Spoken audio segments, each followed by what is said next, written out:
Hello again, everyone, and welcome to Falls Count Anywhere here on the Rhode Island Broadcasting Network. Erik Dunn here, as we are officially halfway done through October. Yeah, Halloween is 2 weeks from tomorrow, if you find that hard to believe. So, so for this week's broadcast of FCA, the news is actually kind of sparse, if you think about it. Not much really going on for WWE. Crown Jewel has basically remained the same. Still no news right now on Survivor Series because we're not even close to November just yet. But I'll have the 10 takeaways between Raw and SmackDown to have for you guys, and even some ticket news regarding the Royal Rumble in Indianapolis and WrestleMania in Vegas. There's some updates a little bit there I can give you. But this broadcast is live every Wednesday at 5 on Facebook, YouTube, and Twitch, as well as Amazon, Google, Spotify, Red Circle, TuneIn, and Podbean podcasts. Follow us on our YouTube and our Facebook channels at Rhode Island Broadcast and help support this show and shows like Sports Unfolded and Going On Daily. Um, buy me a coffee at RI Broadcasting where you can also support us. But I will also tell you as well, for those that want to be an advertising sponsor for this program, your ad will be read right over here. And their ad will not only be read so people will see it, but it will also be heard on the audio version for Spotify, Amazon, Red Circle, and many more. For those wanting more information on how to get involved on the advertising side of RIB, send an email to Rodrigo at all one word, ribroadcasting.media at gmail.com. Once again, that's all one word, ribroadcasting.media at gmail.com. Ron will give you all the information that you need, send you on your way, and help you get involved with being a part of our family. And then also, with that being said, this broadcast of Falls Count Anywhere is the exclusive property of Erik Dunn Productions, Rodrigo, and Rhode Island Broadcasting for the private use of our audience in any publication, reuse, or redistribution by anyone. It's not prohibited and is given the express consent to be shared everywhere and is greatly appreciated. And also just as a side note, because there isn't that much regarding WWE, I might have a little bit of time to sneak in a little Patriots for you, because there is a new development that Ron and I were talking about off air last week at the end of the broadcast that I think you might be interested in wanting to hear.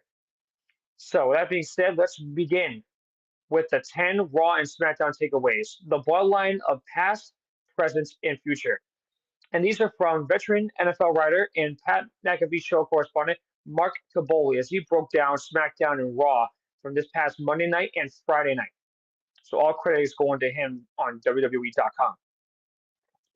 So, number one, odds and ends. Naomi pinning Tiffany Stratton and Nia Jax on back-to-back weeks on SmackDown isn't something that can be ignored. At some point, Andrade versus Carmelo is going to get old. It hasn't yet, but number 7 sure looks like it will be a winner-take-all match. All I can say about Andrade's, put the fries in the bag of me go to Hayes is this, touche. It was good to see Ripley, Liv, Dom, Rodriguez, Stratton, Cargill, Belair, Jackson, Rose crossing over to both SmackDown and Raw this week. It is coming across that Ripley is a little smitten with Priest. So Rose has fused with the new bloodline. Reigns, Owens, Orton, and Gunter ongoing. We might just need to pick one and go from there. We need more from Otis and we need more R-Truth. Maybe together R-Truth and Otis. It was nice to see the War Raiders back. They should give a spark to the tag team division. Number 2, where are the Wyatt Six? Conspicuous by their recent absence, the Wyatt Six keep teasing their return when it comes to Karrion Kross. The Miz, R-Truth, and AOP's ongoing issues. Who knows when we will see them again, but we do need to see them sooner rather than later. And who knows what their motivation will be when they do return. But humor me here for a second. The first appearance was with the Alpha Academy. Now it looks like it's going to be something to do with Kross in the Final Testament. I'd be all up for having the Six be the vigilante type faction that jumps from brand to brand, but you never know who and what is next. Number 3, Roman humbled. SmackDown kicking off with Jimmy Uso, incidentally to his old music, made sense, just like Reigns coming down to the ring not long after it. But what transpired after, that was not expected. Uso humbled Reigns. Reigns is surprisingly confident and supremely confident, and rightfully so, holding the undisputed WWE Championship for 3.5 years, which was the fourth longest world title reign in the company's history, tends to bring a lot of pride with it. That pride took a hit when Uso hammered home that only one person in the family acknowledges him as the tribal chief. Even though it seems inevitable that Reigns heeds Uso's advice and gets help after Solo, Jacob Fatu, and the Tonga brothers attack them, you cannot count out Reigns going all about it all on his own. Well, not counting out the wise man, Paul Heyman. Number 4, maybe we should trust KO? Why is everyone dismissing Kevin Owens' claim that Rose is the one who turned on him? Why are we assuming that Randy was jumped by Owens out in the parking lot near the end of SmackDown? That is what you call circumstantial evidence. The thing to pay attention to that came out of this Owens Rose Orton segment was when KO said, "You want to pick sides now? You picked the wrong side." Owens has had a history of being a little bit off kilter when it comes to him being at his best. So if he believes that Rose and now Orton backstabbed him by joining Reigns for even one match, then maybe his claim of the two turning him is true in his mind. Crazy KO as he was a decade ago was the best KO. Not sure about that.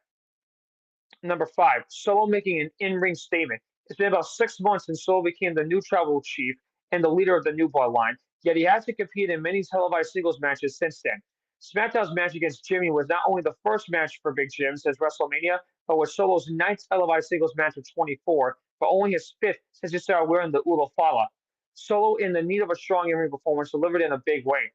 Cody even pushed the narrative of a different Solo to Jimmy before the match. Solo pretty much dominated the entire near 15-minute match with power, Samoan spike, and athleticism spinning heel kick that will go a long way in strengthening his spot as the new head of the new bloodline. Number 6, advancing the story. With Raw being at 2 hours now until January, everything comes at you fast and furious. I know it's not a new thing, but the way WWE is using tape promos that have sort of a movie-like feel has been enjoyable and informative. It quickly advances the story and shows you the motivation behind a superstar's actions. Braun's 3-minute movie-like message to Jay and even Big Bronson Reed's taped interview with Pierce gave the feud a different layer and allowed a peek into something deeper. With a family lineage in the business on both sides, it's not surprising that these two have heat with each other over respect and that Braun's highlighted the different ways that have gone about their careers. I'm all in after this for a long-term feud between these two. Number 7, spoken like a true secondary champion. When you feel a little uncomfortable just watching, that tells you something works. That's the way I looked at the confrontation between Cody and Gunter, setting the stage for Crown Jewel. The promo blurred the lines spectacularly between what was indeed the cold hard truth and what was the part of mind games for their match in a couple of weeks. Gunter hitting Cody with a flurry of respect lines before having him, "You just love to be everybody's darling, don't you?" The response from Cody about Gunter cracking under pressure was warranted. The promo did something that was needed, provided some hype and interest more than just two guys battling for a monster-sized belt. Number 8. All right, number 8. Tiffany time. It's not too hard to get caught up in the unusual combination of Tiffany Stratton and Rhea Ripley, but Ripley and Stratton assumed the role of the good guy version of the team of Raquel Rodriguez and Liv Morgan. Nia Jax took the opportunity to take out Ripley and then enhance her chances at Crown Jewel by taking a couple shots at Liv. But what I took away was this was Stratton's low-key role. With the help of Jax and Annihilator, Stratton almost cashed in her Money in the Bank briefcase before Dirty Don pulled her away. Surely Jax realized that if Tiffany cashed it in, that it would be her facing Jax at Crown Jewel instead of Morgan. But when will Stratton realize that? Number 9, El Champion returns. It was brief and to the point, but the chase for a championship for Damian Priest will resume. With 2 quick segments on Raw, one where Adam Pearce shuts down Finn Balor's rematch request, with Priest and later when Priest said it's time for him to return to his role of El Champion. The rivalry with the Judgment Day has run its course, and with now soundly Priest beating Balor and Brad Blood closed the door on a rematch. Priest deserves another chance to reclaim the World Heavyweight title that he held for 118 days. Did he ever really lose it, or was it stolen from him? Priest has the feel of a top-level superstar and appears to be on track to get back there. And finally, number 10, still no yeet. Roman told Jimmy on SmackDown no yeet in reference to seeking help from Jay to even up the odds with the new bloodline. Jimmy didn't listen. It became one of the more compelling parts of Raw. Jimmy tried to get back on Brother's good side, assuming in efforts to convince him to rejoin the family to battle, well, his family. Just like Roman, Jay wanted nothing to do with that by first ignoring Jimmy's request to talk and then telling him to get out of his face. That was the perfect response. It would be a disservice if Jay does return to underneath the tribal chief, other than maybe a one-off at Survivor Series, War Games next month. It was a very compelling segment with few words spoken. More of this type of stuff, please. And we'll see what the takeaways will be for next week. And now a little bit of some updates for you regarding the Royal Rumble 25 in Indianapolis. So the tickets will go on sale on exactly 1 month from yesterday, Friday, November 15th. The pre-sale will begin on Wednesday, November 13th at 10 a.m. And fans can register now to receive an exclusive pre-sale offer by visiting www.com/Royal Rumble 25 pre-sale. And it will go on sale via Ticketmaster on that Friday. Kicking off with the Rumble on February 1st, Indianapolis will host 3 of WWE's largest stadium events at Lucas Oil Stadium, including WrestleMania and a 2-night SummerSlam. In future years, as part of a first-of-its-kind partnership struck between WWE and Indiana Sports Corp earlier this year. Additionally, Raw, SmackDown, NXT, and live events will emanate from arenas across Indiana, including Indianapolis, Fort Wayne, and Evansville throughout the partnership. So that was the Rumble. Now, some updates for you regarding WrestleMania. This was broken out officially this morning in breaking news. WWE has announced that 2-day combo tickets for WrestleMania 41 in Vegas will be officially on sale next Friday, October 25th, via Ticketmaster. In May, WWE, in conjunction with the Las Vegas Convention and Visitors Authority, announced that Vegas will host WrestleMania 41 at Allegiant Stadium on April 19th and 20th, Saturday and Sunday. The pre-sale goes live next Wednesday, the 23rd.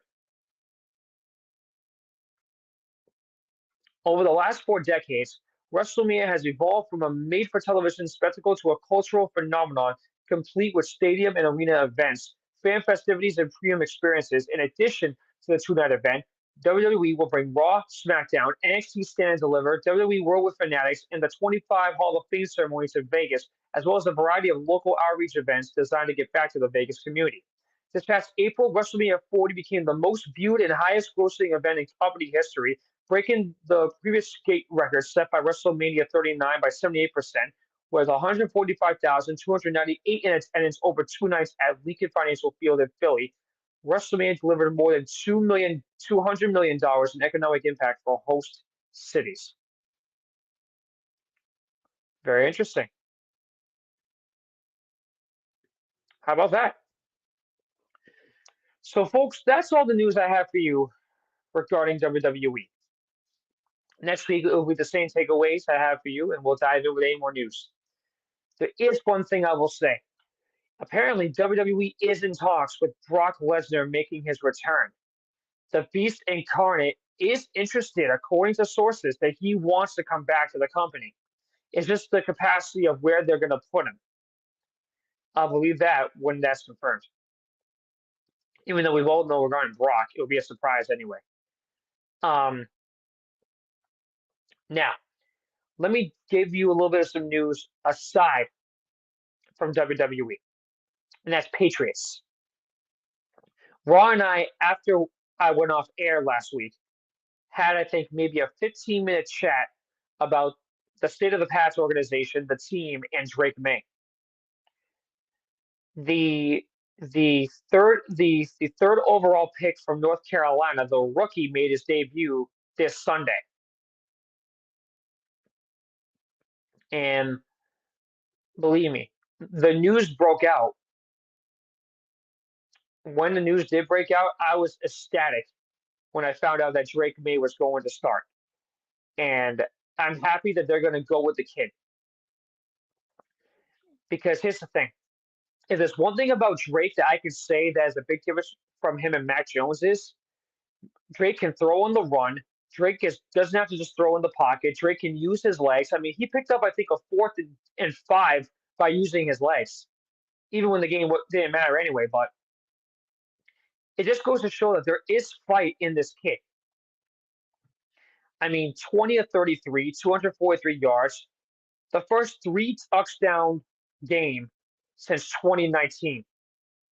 Let me say that again. The first 3 touchdown game by a Pats quarterback in 5 years. He had 2 interceptions, but that's the development and growth that we need to see from him. Learn from his mistakes and correct them. They're going to London this Sunday to take on the Jaguars.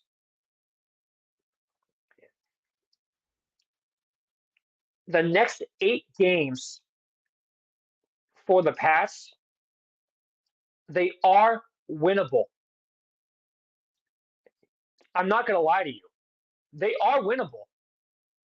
My big question is the defense going to crap their pants and give up 40 points again? I don't think that will happen. Because I think out of the 8 teams that they're facing in the next 8 games, the Texans were the worst of the people on that list regarding talent and how much they had to stop them. So looking at their next 8 games, they have the Jaguars in Wembley. And then the following week, they have the Jets at Gillette. Then they have the Titans in Tennessee, the Bears in Chicago, the Rams at Gillette, the Dolphins in Miami, and the Colts at Gillette before their bye week.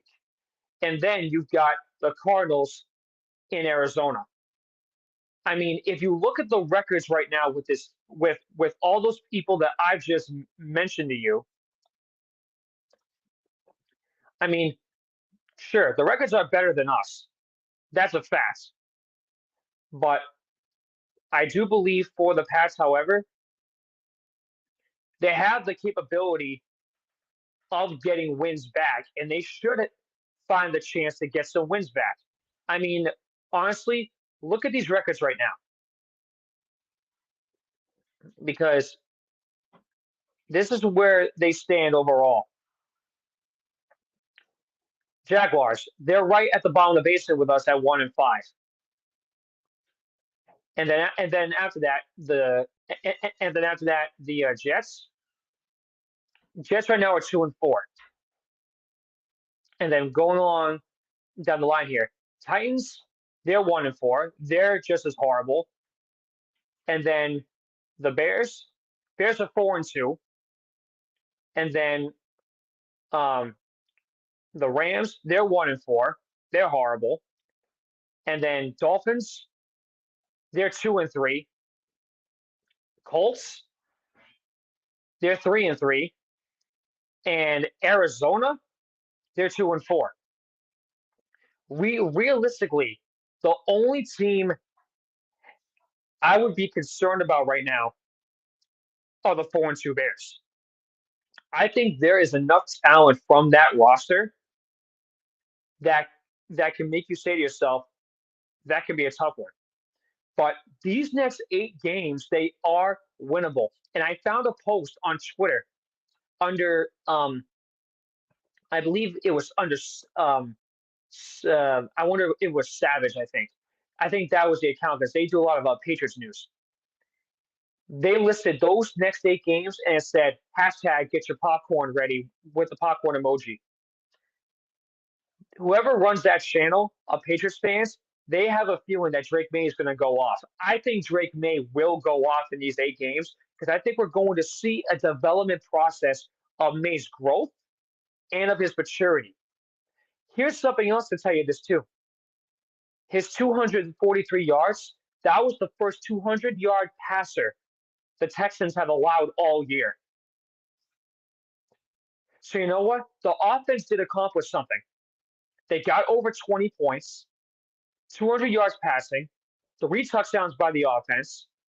The offense made the improvements. My only concern is penalties, the fumble, the turnovers, and our defense. And I will also bring this up to you as well. regarding injuries, and this is where I'm going to wrap the show up completely. The injury report right now, and the injury report is actually presented on Patriots.com by CVS Health.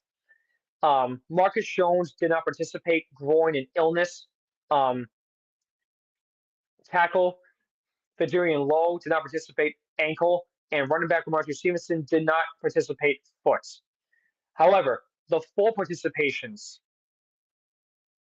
um, wide receiver Kendrick Bourne, knee, long snapper Joe Cardona, calf, linebacker Anthony Jennings, shoulder, quarterback Drake May, knee, wide receiver KJ Osborne, shoulder.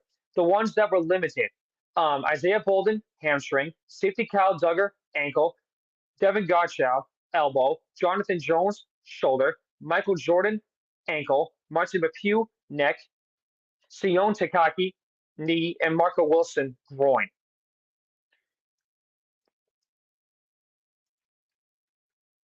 I'm not going to lie to you. Our run game took a really drastic hit without Stevenson because his yards after contact has always been something that a lot of Patriot fans like myself have grown fond of. Yes, Michael Jordan, not the NBA legend Michael Jordan, offensive lineman Michael Jordan. Um, he was out due to injury too.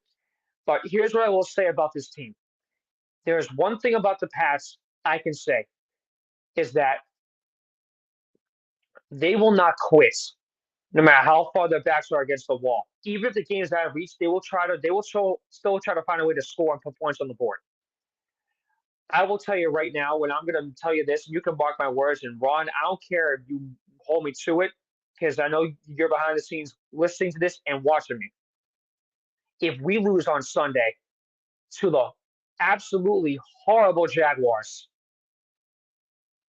changes are going to have to get made. Changes should have already been made as far as I'm concerned. I think if you put Drake May in, if May started earlier than against the Texans on Sunday, I think we could have gone three. I think we could have gone 3-3 at least. I think we could have been 500 because the offense was more in sync on Sunday with May in than with Brissett. However, there is one concern that I will address, and this is the last thing I'm going to tell you guys about it because I am going to wrap up the show after this. It's the turnovers. May had the 2 picks. He got strip sacked and lost a fumble. Austin Hooper, he had a fumble. They've got to tighten up these situations, and they got to get better. They've got to get better on the ball. I do believe in this Pats team that they can make a comeback, but it's going to come down to one game at a time, and not put the cart in front of the horse. Let's just get to the Jaguars Sunday, and we'll go from there. And even though I am all wrestling on False Count Anywhere, you better do believe that I can put a little bit of I'm done with sports that I do on 990WBOB.com into this program. They have no knowledge of fundamentals. Yep, and that has to do with our coaching staff. So I think that there might be coming a hefty price with this. But I will tell you right now, I am confident in one thing. That is the trust I have in the team itself to wake up and realize the mistakes that they're making. Hopefully they can do that and they can deliver. But only time will tell. And guess we'll have to find out, right? But I'll tell you right now, it's one day at a time, one game at a time. So let's see how they do on Sunday, and I'll give you guys some updates from that and some analysis too, if there isn't much news on WWE. So that being said, I'll talk to you guys next Wednesday, and I'll give you guys updates there. On behalf of the man behind the scenes, the creator of RIB, Rodrigo, this is Erik Dunn saying so long and thank you from my home in Bridgewater, Massachusetts. This has been a presentation of False Count Anywhere, the Ron Rhode Island Broadcasting Network. The Raw and SmackDown takeaways, I'll have them for you again. Crown Jewel updates, I'll have for you. There is any. Go Pats. Let's see what they can do Sunday. Can they finally get a win? Because here's the thing. One win is all it takes to create a foundation.